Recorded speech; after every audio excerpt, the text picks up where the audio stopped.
Gopi Jana Vallabha Girivardhari.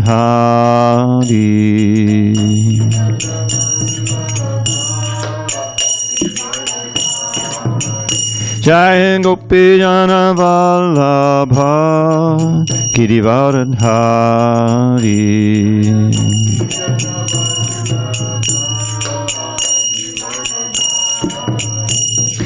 Yashodanandana Bhajana Ranjana.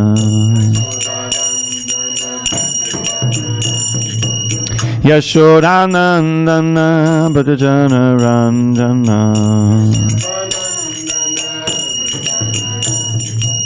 Yamuna Tira Vanachari. Yamuna Tira Vanachari.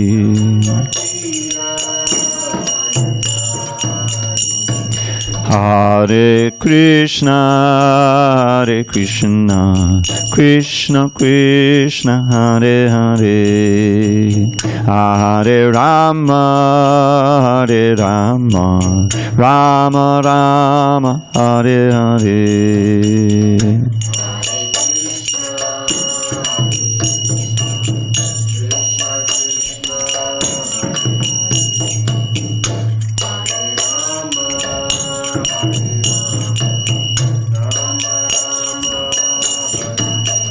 Hare Krishna, Hare Krishna, Krishna Krishna, Hare Hare, Hare Rama, Hare Rama, Rama Rama, Hare Hare.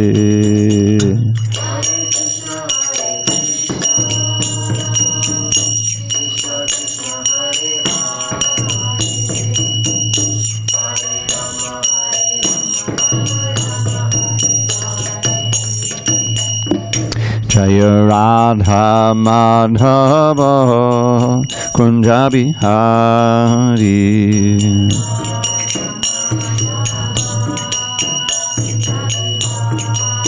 Jaya Radha Madhava Kunja Bihari.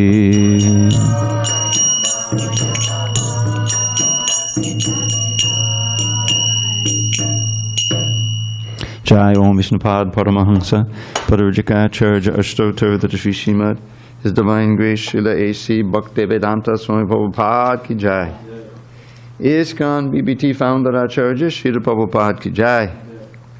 Jai Om Vishnupad Paramahansa Parijikacharya Ashtotar Data Sri Srimad, His Divine Grace Srila Bhakti Siddhanta Saraswati Thakur Ki Jai. Ananta Koti Vaishnavinda Ki Jai.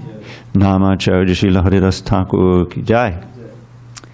Srimad Bhagavad Gita Ki Jai, Samaveta Bhakta-vrinda Ki Jai. All glories to the assembled devotees. All glories to the assembled devotees. All glories to the assembled devotees. All glories to Sri Guru and Gauranga. So today is also the appearance day of Shri Srivas Thakur of the Panchatattva. Jai Shri Krishna Chaitanya, Prabhu Nityananda, Shri Advaita Gadadhar, Srivasadi Gaur Bhakta-vrinda. He represents the bhakti, pure devotee. Lord Krishna appears in these five forms. As Lord Chaitanya, the incarnation of a devotee. As Nityananda, the expansion of a devotee. As Advaita Acharya. No, Lord Chaitanya, what is it? One day Shri Krishna Chaitanya, Nityananda, one day, how's it go? One day Gurun, Isha Bhaktan, Isham, Isha Avatarakan, Yat Prakasham Shakti Krishna Chaitanya Sangakam. So this is the very first verse of the Chaitanya Charitamrita. And his verse offers obeisance to all his gurus. And then he said, Isha Bhaktan, the devotees of the Lord, Isha. Isham, the Lord himself. Isha Avatarakan, the avatar, the incarnation of the Lord. Isha Avatarakan, Tak Prakasham, the manifestation or the expansion of the Lord. And that Tak Shakti, the energy of the Lord. Krishna Chaitanya Sangakam. So that within there is the, within that verse is the explanation of the Pancha Tattva, which is Vande Gurun Isha Bhaktan, the devotees of the Lord, or devotee of the Lord, the incarnation of the devotee, that's Lord Chaitanya himself. I'm sorry. Vande Gurun Isha Bhaktan. I offer my obeisance to the all the gurus and the devotees of the Lord. And then Isham to the Lord himself, that's Lord Chaitanya. Isha Avatarakan, the incarnation of the Lord, who is that's Advaita Acharya, I believe. Isha Avatarakan, Tatpakasham, his manifestation or expansion, that's Nityananda. Tat Shakti, that's Gadara. Tat Shakti, Krishna Chaitanya Samgakam. And also the incarnation of the Bhakta, that's the beginning. Anyway, I may have to iron that out. But Srivas Thakur is an incarnation of Narada Muni. And Narada Muni is topmost devotee. So there's a lot to be said about Srivas Thakur. That was said this morning. But if you have the database, you can look up the Samadhi book. There's a nice little section there. Okay. Om Namo Bhagavate Vasudevaya. Om Namo Bhagavate Vasudevaya. Om Namo Bhagavate Vasudevaya.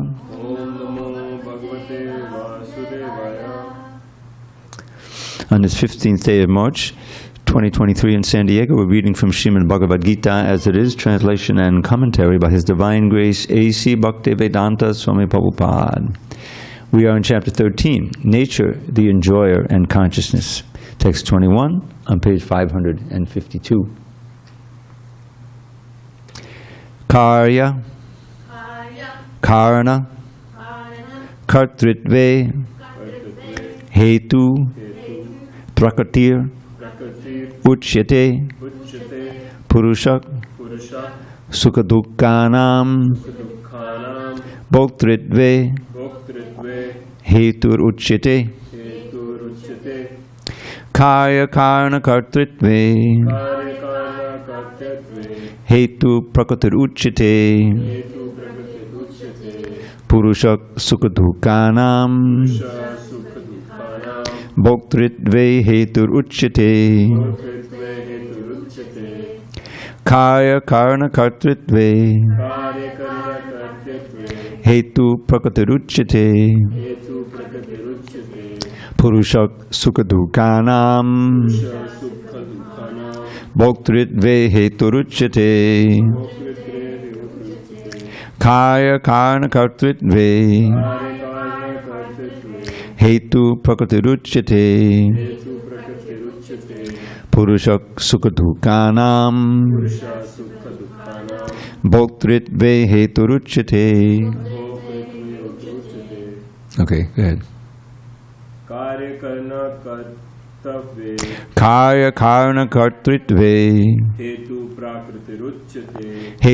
Prakatiruchyate, Purusha Sukadukkanam,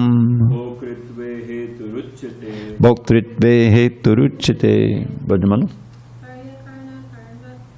Karya Karna Kartritve, Hetu Prakatiruchyate, Purusha Sukadukkanam, Bhoktritve Heturuchyate. Karya Karna Kartritve, Hetu Prakatiruchyate, Purusha Sukadukkanam, Bhoktritve Heturuchyate. Karya Karna Kartritve, Hetu Prakatiruchyate, Purusha Sukadukkanam, Bhoktritve Heturuchyate. Karya of effect, Karana and cause, Kartritve in the matter of creation. Hetuhu, the instrument, Prakriti, material nature, Uchyate is said to be. Purushaha, the living entity, sukha, of happiness, dukhanam, and distress, bhoktritve, in enjoyment, hetuhu, the instrument, uchate, is said to be. Translation. Krishna says, nature is said to be the cause of all material causes and effects, whereas the living entity is the cause of the various sufferings and enjoyments in this world.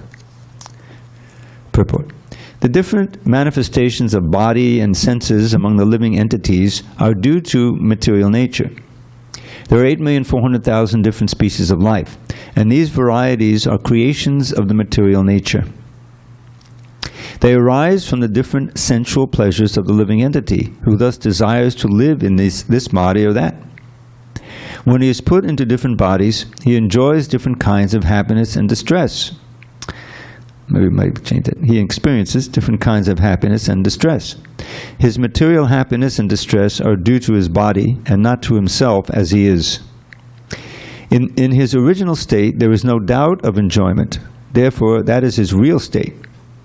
Because of the desire to lord it over material nature, he is in the material world. In the spiritual world, there is no such thing. The spiritual world is pure. But in the material world, everyone is struggling hard to acquire different kinds of pleasures for the body. It might be more clear to state that this body is the effect of the senses. The senses are instruments for gratifying desire. Now, the sum total, body and instrument senses, are offered by material nature. And as will be clear in the next verse, the living entity is blessed or damned with circumstances according to his past desire and activity. According to one's desires and activities, material nature places one in various residential quarters. The being himself is the cause of his attaining such residential quarters and his attendant enjoyment or suffering. Once placed in some particular kind of body, he comes under the control of nature because the body, being matter, acts according to the laws of nature. At that time, the living entity has no power to change that law. Suppose an entity is put into the body of a dog. As soon as he is put into the body of a dog, he must act like a dog. He cannot act otherwise. And if the living entity is put into the body of a hog, then he is forced to eat stool and act like a hog. Similarly, if the living entity is put into the body of a demigod, he must act according to his body.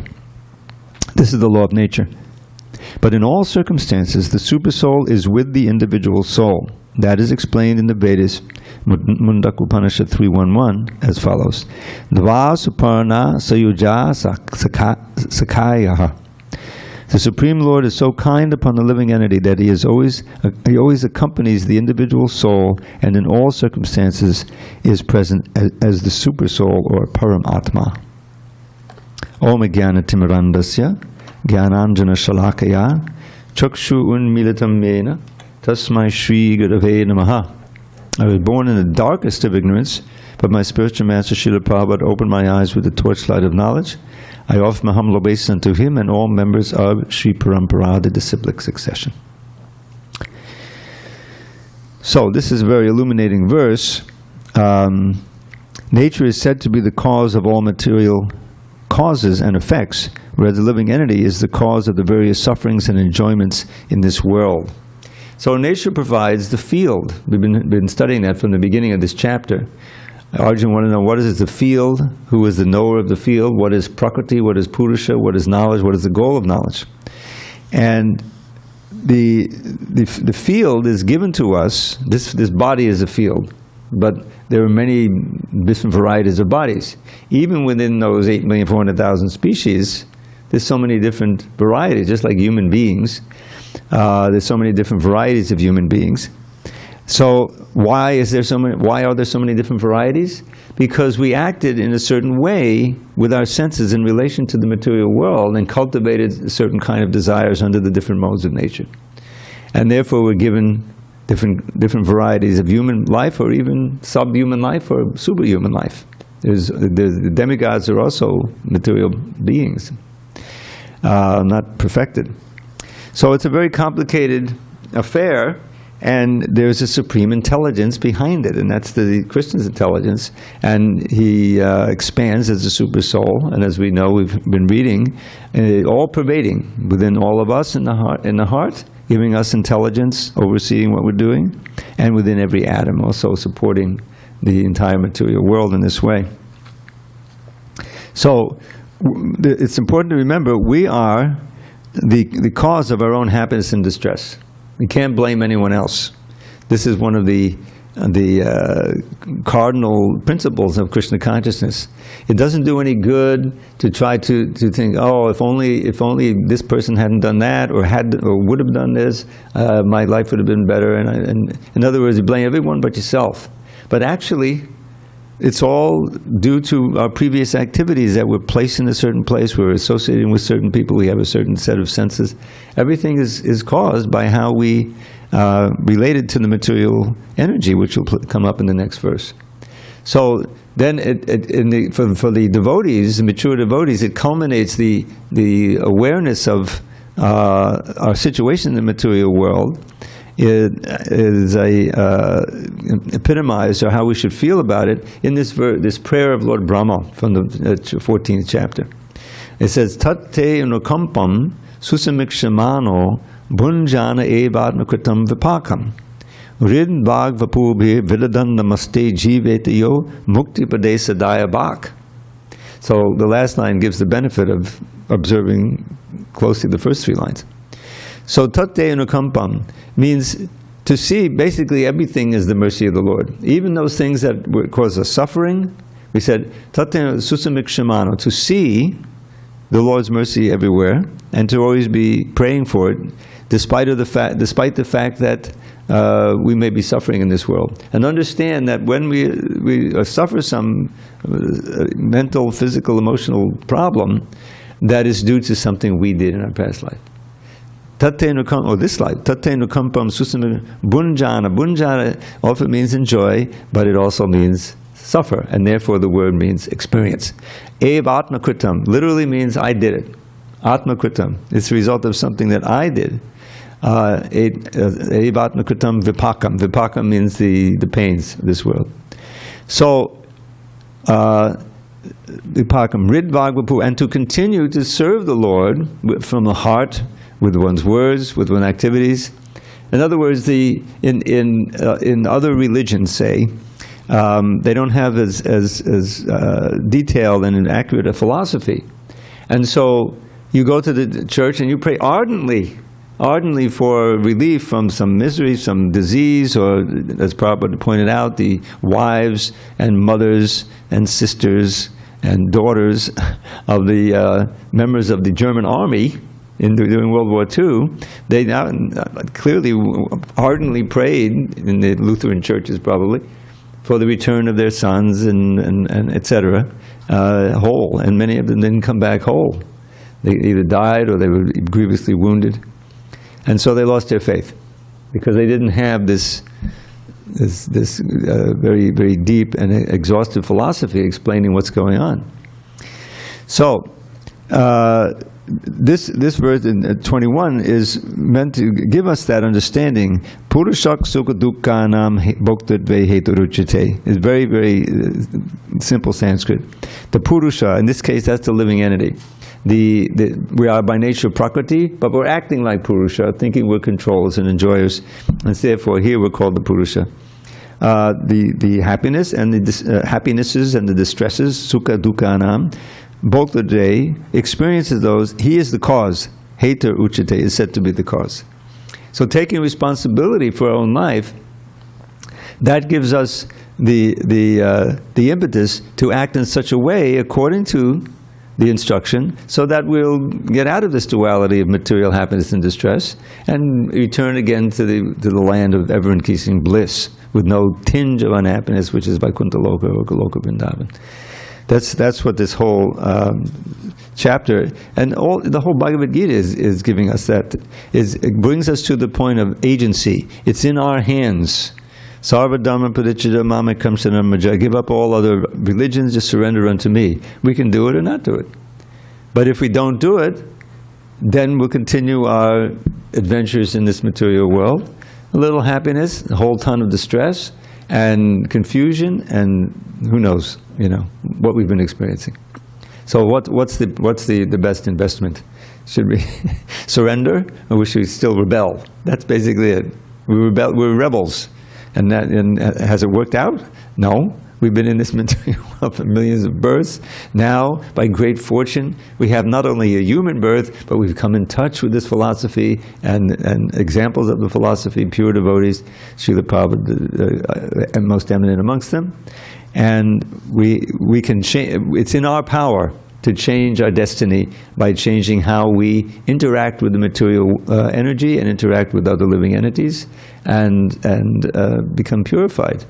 And then we can be like Prahlad, that even in this material world, his father is torturing him, Naivod Vijay, I am not disturbed. I'm, fixed in my remembrance and my faith and my love for the Lord. But this may be happening to my body, but I can tolerate. I'm given the power to tolerate it and not lose my faith in Krishna. And it all comes out so wonderfully in the end. Any questions? That's why I love these verses so much. Sometimes, the philosophy is like condensed, like in one verse or a series of verses like that.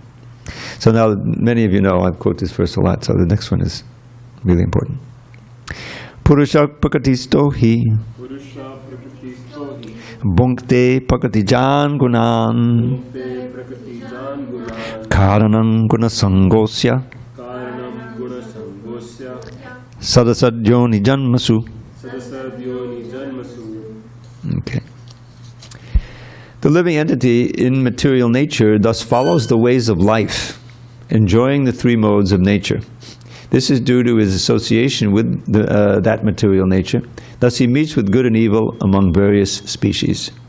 Purport. Oh boy. This verse is very important for an understanding of how the living entities transmigrate from one body to another. It is explained in the second chapter that the living entity is transmigrating from one body to another, just as one changes dress. Can you try to track that down? See if you can. Is it back there? Is it up there? Oh, thank you, Krishna. Thank you, Krishna. Where were we? Transmigrate. Okay. This change of dress is due to his attachment to material existence. As long as he is captivated by this false manifestation, he has to continue transmigrating from one body to another. Due to his desire to lord it over material nature, he is put into such undesirable circumstances. Under the influence of material desire, the entity is born sometimes as a demigod, sometimes as a man, sometimes as a beast, as a bird, as a worm, as an aquatic, as a saintly man, as a bug. This is going on. And in all cases, the living entity thinks himself to be the master of his circumstances, yet he is under the influence of material nature. How he is put into such different bodies is explained here. It is due to association with the different modes of nature. One has to rise, therefore, above the three material modes and become situated in the transcendental position. That is called Krishna consciousness. Unless one is situated in Krishna consciousness, his material consciousness will oblige him to transfer from one body to another because he has material desires since time immemorial. But he has to change that conception. That change can be effected only by hearing from authoritative sources. The best example is here. Arjuna is hearing the science of God from Krishna. The living entity, if he submits to this hearing process, will lose his long-cherished desire to dominate material nature, and gradually and proportionately, as he reduces his long desire to dominate, he comes to enjoy spiritual happiness. In a Vedic mantra, it is said that as he becomes learned in association with the Supreme Personality of Godhead, he proportionally relishes his eternal blissful life. Okay. So, next chapter, we're going to hear how to transcend those modes of nature. Does anyone know the verse? Mam chiyo vibhacharina bhakti yogena sevate sagunan samititatyam brahma bhuye kalpate. At the end of the chapter, Krishna goes through all the description of the modes of nature and their effects. And then Arjuna wants to know, well, what's the symptoms of one who has transcended the modes? And how does one transcend the modes? A very logical question. And so at the very end of the chapter, the penultimate verse of the chapter is, by avyabhichari, means undeviating, unalloyed devotion to me, mam chiyo vyabhicharina bhakti, yogena sevate, sagunan samiti taitan, one transcends the modes of material nature and reaches the platform of Brahman. And that Brahma Bhuta Prasanatma, that's the basic platform of pure devotional service. It's not that you just relish being in Brahman, but you act in that Brahman consciousness. So that will come in the next chapter. But here we are, Purushak Prakatistohi. So Prabhupada would often, he would merge two verses. There's a verse in the 3rd chapter, a very famous verse, Prakati kriyamanani gunai karmani sarvashaha ahankara vimudhatma kartaham iti manyate. That Prakati kriyamanani, that material nature is enacting everything. Right? Not automatically, but the super soul is there behind everything, and it's going on, the modes of nature. Gunai karmani sarvasha. But those who are bewildered by the influence of false ego are thinking that they're doing everything. And now they have the thing that, well, we can manage the whole. They're going to try to reflect the sun's rays back in, and in this way cool off the earth. Isn't that how we got into this whole mess? Trying to manipulate nature, control nature, and we can manage. And now we got the atmospheric rivers pouring down floods in Northern California. It's only by some quirk of fate, our own karma, that we're not also flooded out right here, you can imagine. Anyway, this is the material energy. So that Prabhupada would sometimes quote the first half of that verse and the second half of this verse, because they're very close. The whole idea is that we are within Prakriti and the material energy, and we're trying to be the masters and controllers and enjoyers of material nature, beginning with our own body and senses. But we're entrapped. It's a very, very skillful trap by Maya Devi, giving us the sense of being the controllers and enjoyers when actually we're suffering. My old verse comes up again, that I've been listening to the demands of the senses and my modsy mind and acting, trying to enjoy, and instead I'm bound up with suffering, you see. But now, because I've been attending Dravida's Bhagavad Gita class and hearing the purports, now my higher intelligence has awoken, and now I'm refusing to obey those demands. But I can't just remain without serving. I've been serving them. Now I have to serve you, Krishna. We're servants. That's our dharma. That's our nature. We're going to either serve Maya, or we're going to serve Krishna. We're going to serve demands of our senses or the demands of Krishna. And the point is that Krishna's request for service is wholesome for us. In other words, he has our best interests in mind. That service puts us in bliss, whereas serving the senses puts us in misery. It's as simple as that. Although it seems to be pleasure. That's the whole key, is the illusion of Maya. So understanding that, then even though it's against our conclusions since time immemorial, we know that we put aside that, and no, that's illusion, that's the wrong conclusion, that I'm the master and enjoyer. And we surrendered that, okay, the spiritual master, the idea is, we take the mind away from that and put it on Krishna. And that's the whole idea of sadhana. It's purification, meaning that when we're completely pure, we'll be in our natural condition. It's the impurities that delude us into thinking we're something we're not, beginning with this body. But you can't understand that unless you come in touch with the Sangha. That's why this word Sangha. I think I mentioned several times how next time they asked me to give the Sunday feast, which I thought maybe months, who knows, they asked me next Sunday. Yeah.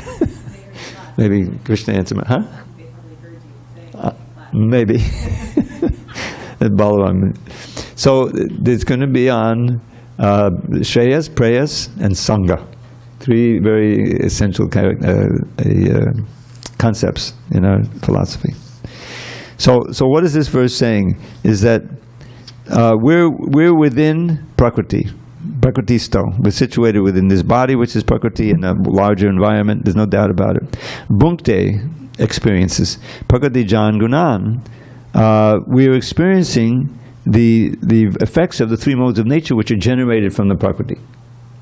Now, Karanam, cause, Guna Sangha. How we associate, we choose to associate with those modes. We have agency. We're not simply like the cats and dogs and programmed in, well, that if this happens, I'm going to bark, and No. We can choose to cultivate the mode of passion, mode of goodness, and mode of ignorance. Especially after we read the next chapter and we see what the effects are. Mode of ignorance is the sure way to a lot of suffering that we can see. So the cause is our association with the gunas as to whether we get sadasad yoni janmasu, literally means good or bad births. We are making our destiny at every moment in this life with what we're eating, what we're hearing, what we're saying, what we're doing with the senses and the mind and the intelligence. So the Krishna consciousness engages all those elements. The intelligence certainly, the mind, the senses, everything, and our time.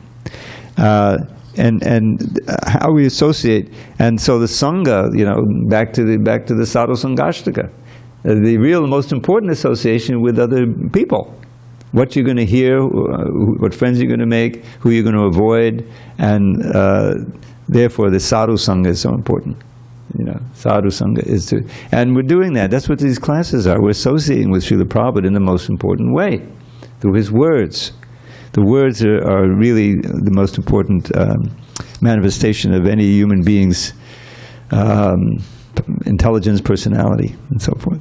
Especially great, saints and acharyas. What is an acharya? An acharya is someone who knows the injunctions of the Shastra, lives according to them, and teaches them. Those three things. And Srila Prabhupada exemplified that. So we are also meant to become acharyas. That's how the movement is spread, not only through precept, but through example also. So, any questions on this very important verse? So much wonderful knowledge here. All right, now some more information about the Supersoul. Upadrashtanam Bharta Bhokta Maheshwaraha Padamatmeti Chapyukto Dehismin Purushakparaha.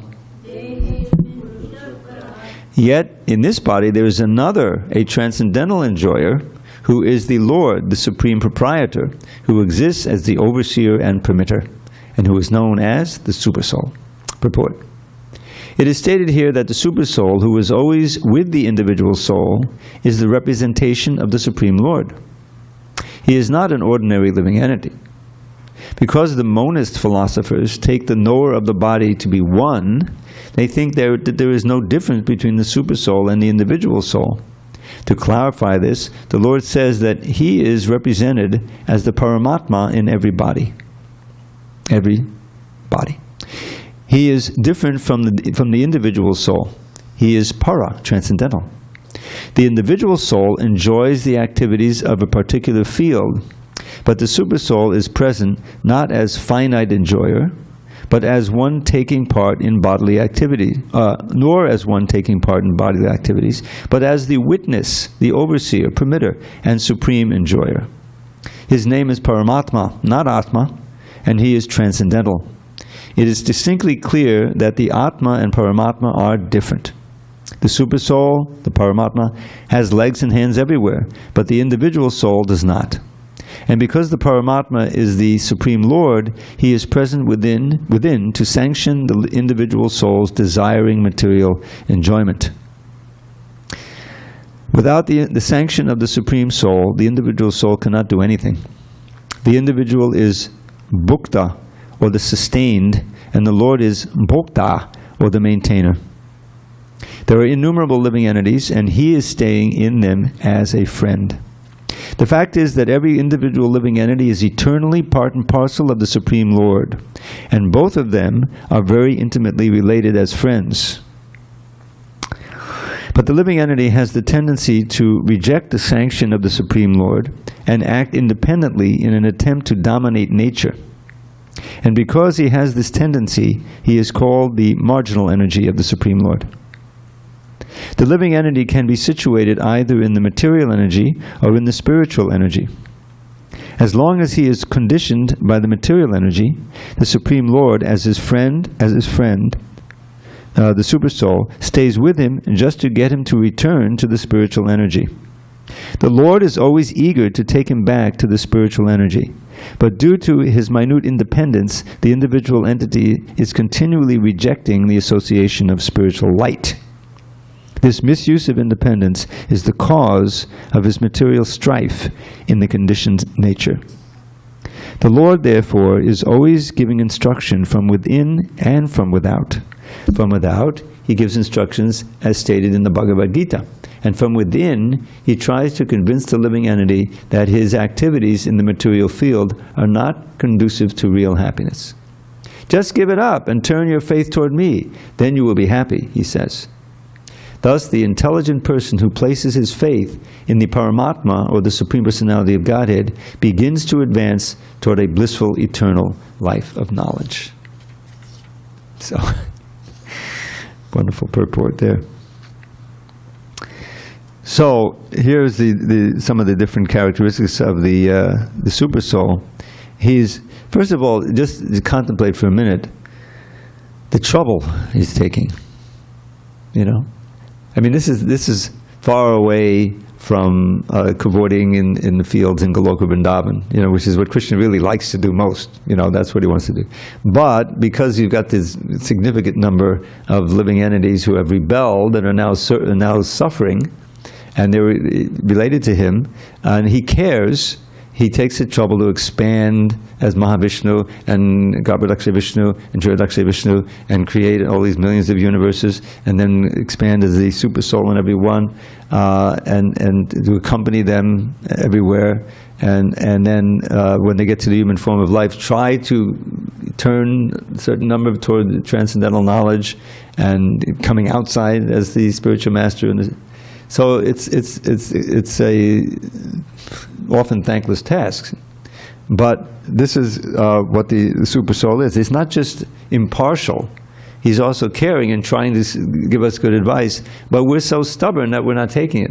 And the tragedy is that then we lose the human form of life and spend I don't know how many long years in subhuman life, which is no chance of enlightenment.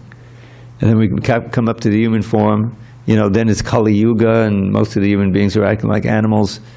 And so this is the nature, but Krishna is infinitely patient. You know, he's not going to give up on us. So, and his great devotees undergo such austerities just to find some receptive souls who can be saved. And it's almost like a how do I say, a pandemic, meaning a positive pandemic.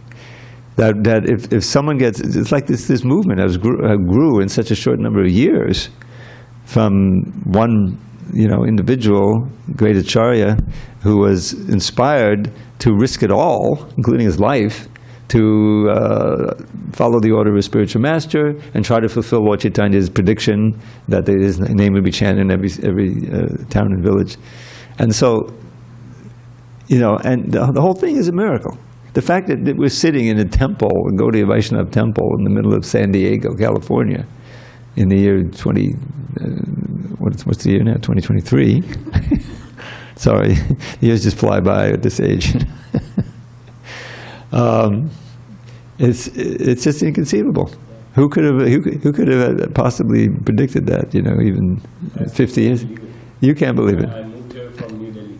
Yeah. And for me, I'm still trying to digest. Yeah, and just to prove that it's still there, you come every night to get Bhagavad Gita, guys. Thank you. Yeah, and it's still expanding. I mean, it's you get onto dandavas.com, and there's all kinds of things happening all over the world, So why is that? Because if one soul, like we said, Kadamba Kanana Maharaj, what a wonderful preacher and example he was, And even though they tried to murder him and everything, it's crazy, but he was determined. He became a wonderful kirtaniya, preacher. He had so many disciples and wrote things. I never read anything, but I'm sure it's wonderful. And so many people came in touch with Krishna and became inspired by that one individual. And there are many like that, the disciples of Srila Prabhupada or disciples of his disciples, and like that. So that's like a positive infection. You get infected with Krishna consciousness. And sometimes the parents think, they entrapped my daughter, entrapped my son, they infected him. Basically, it's like brainwashed, so please cure him. They had that thing with the programming. But everyone in material consciousness is programmed. They're the ones that need deprogramming, not us. Anyway. So this I love this upadrashta.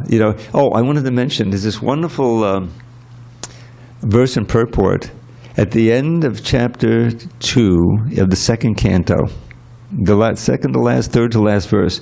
Maybe some of you have heard me chant this verse. It's one of my favorites. At the very end of that chapter, Pabantihe bhagavata atmanaksatam katanmatam shavanaputesha sambitam. It's all about those who drink through the ears, the nectar of Krishna Katha. They purify the polluted name of life known as sense gratification, and ultimately go back to Godhead in a place nearby Krishna's lotus feet. But a few verses before that, it describes how one can, what's the word that's used? The only word that comes to mind is intuit the existence of the supersoul by the activities of one's own intelligence. And then there's this whole purport where Prabhupada is describing, by a little use of intelligence, one can understand that we're taking help from a higher intelligence as a guide and a help and so forth. And it's almost like, it's an experiment. Is that how, if you lose your car keys, what do you try to do? When did I last see them? What was I doing yesterday at this time? So you're dredging your mind, your intelligence, and it's actually a prayer. And if you can find, oh yes, I remember I left them on the kitchen table. So you can take that experience, which all of us go through at one point, something similar, as that the super soul is giving you your intelligence. He's giving you the information there, because of your karma. You had a certain time when you had to lose the car keys and go through that anxiety. So that karma is over now. Now you can find them and go on with the day. The whole thing is very complicated. So, but I'll give you the example. Maybe I'll read the purport since we're on that section of the next time we have class, maybe on Monday, and you'll see it's almost like a proof. It's a scientific proof. Now let's go on to the next step. By the next step, it's over. But he talks about the super soul like that. And we should remember, as Prabhupada says in his introduction, we should always remember that the super soul sees everything we're doing. He knows what we've done in the past. He knows what we're going to try to do in the future. And in this way, the conscientious devotee tries to act in such a way that Krishna will be pleased, and his representatives will be pleased. The spiritual master is a representative of the super soul. So yasya prasadat bhagavat prasado. If you're working according, doing the proper thing and serving nicely, then the spiritual master is pleased, and you should know that the super soul is also pleased. Krishna is pleased, and that's why you're feeling good about yourself, and you're more enlivened in the kirtan, and everything about Krishna consciousness becomes tastier. And, because it's all you're more in tune with the desires of the Lord, and that's our most auspicious position, to be completely in tune. What is that phrase? I keep coming back to. Bhajaniya padamam purusha sukha matva sasukhatvam, which I said this is the essence of bhakti, is that to take one's pleasure wholly and solely in the pleasure of the worshipable Supreme Person. Padma Purusha is exactly the super soul, it's Krishna. So we have to find out, what does he want? Well, Arjuna wasn't doing that. Krishna wanted him to fight it, he wasn't fighting, and that's why he was miserable. And so at the end he says, Karashe vachanam sada. By your mercy my illusion has been wiped away, and I will do as you say. Even though it's against my personal desire and all of these things, I know it's your desire, and I'll do it. And that's ultimately what Bhakti Yoga is all about. Okay. Any questions, comments, disagreements? Yes.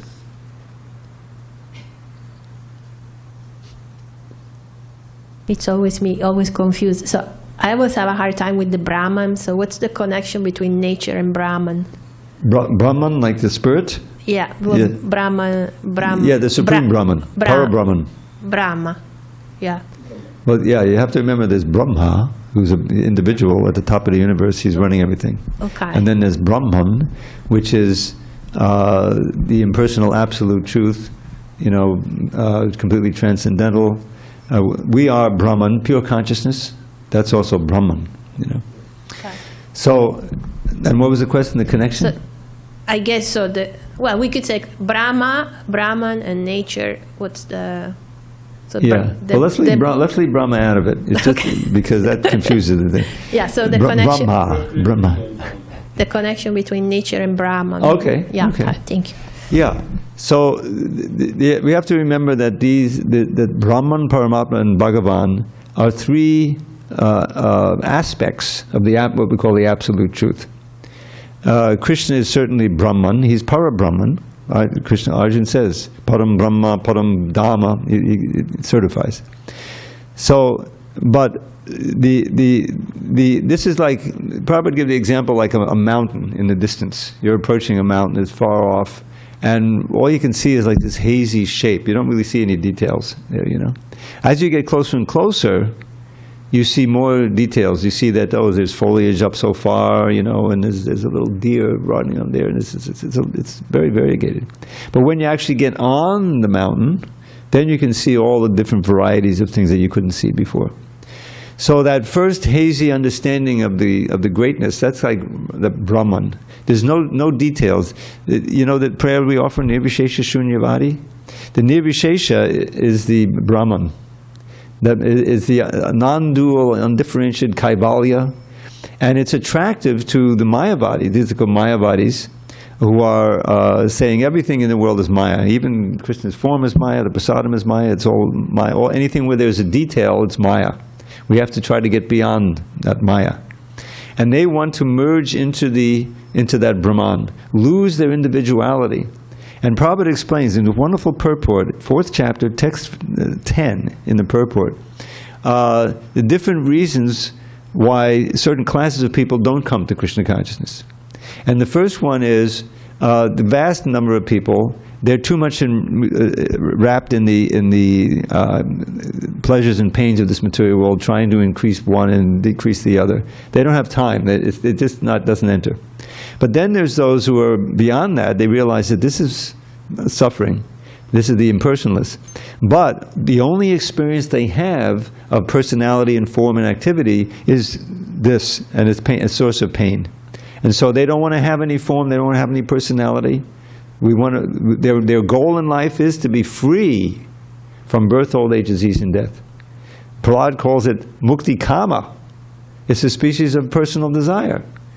It's almost, and he gives the example of those who are, for the most part, they want their own liberation, and so they leave millions of people in the cities. To heck with them. I'm going to the Himalayas.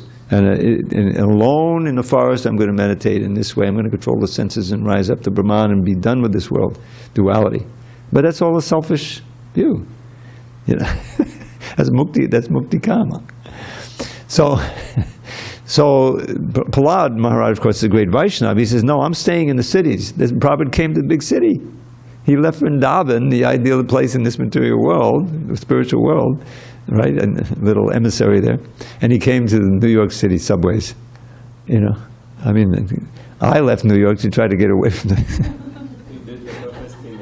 Yeah, because he was saturated with compassion and mercy with the people. He was himself experiencing the bliss. Even in the Second Avenue subway, he felt, I'm not really here. I'm really still in Vrindavan, because his consciousness was there. So anyway, Brahman is the first manifestation. It's vague. Then there's the super soul.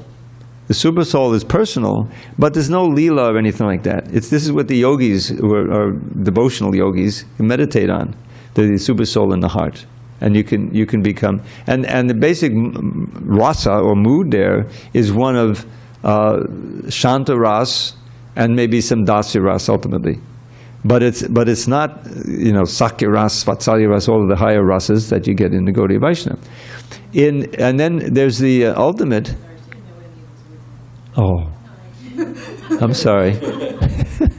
In other words, when you read about Krishna, you know, Leela, in Krishna book or something, yeah, you know the Leela. So Leela is the pastimes, right? So each pastime, there's a certain mood that Krishna is in and relating to, reciprocating with his servants there. Some are servants, dasya ras, which is fine, you know. Even in Goloka, there's many, if Krishna's friends are more like they're in the servant mood. Then there are those on the same level. Then there are those a little higher who are protecting him, you know, Balaram under guidance. So there's all of this variety, super variety in the spiritual world. It's not just oneness. It's not just being so thankful, oh, I don't have to take birth again, you know. So that Brahman realization is said to be the effulgence, ultimately the effulgence of Krishna's body. This is the Brahma Samhita, is so nice. It's Brahma again, but not Lord Brahma. Brahma Samhita.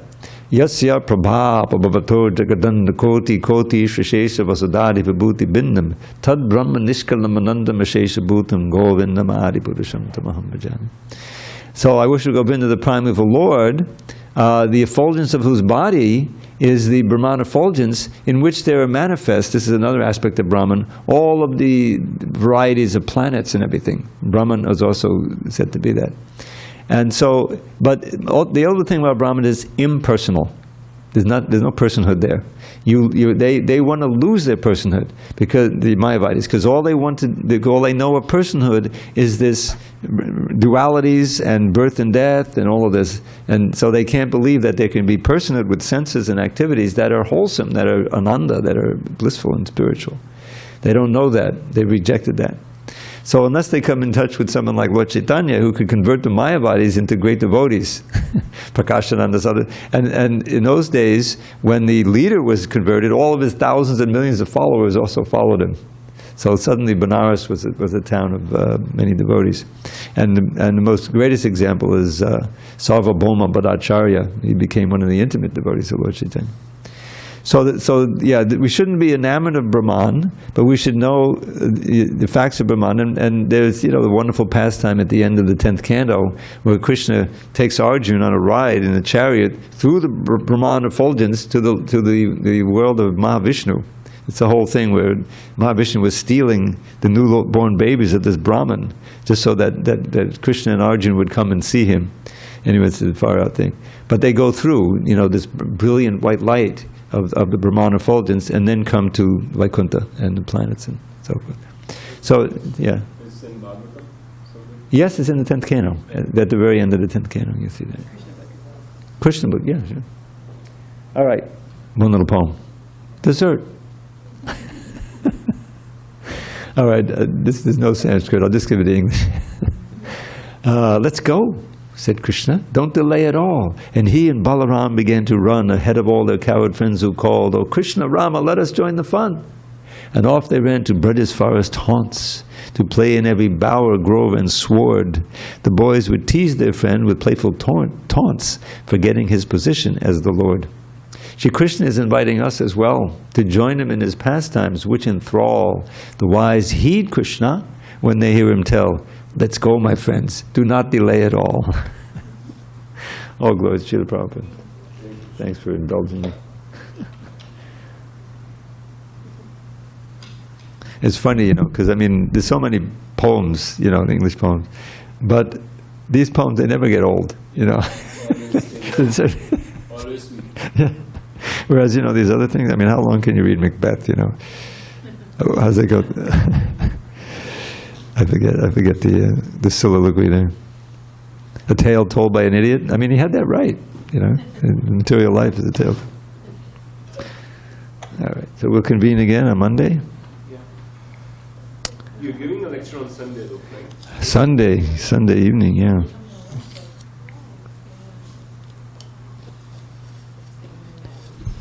So Brajamanda, we have to give you at least 5 to 10 minutes to tell us your adventures in Vrindavan in India. You were with Bhajan Rice wanted to spend one day with us. Oh, nice. Where was that? In Vrindavan. Oh, nice.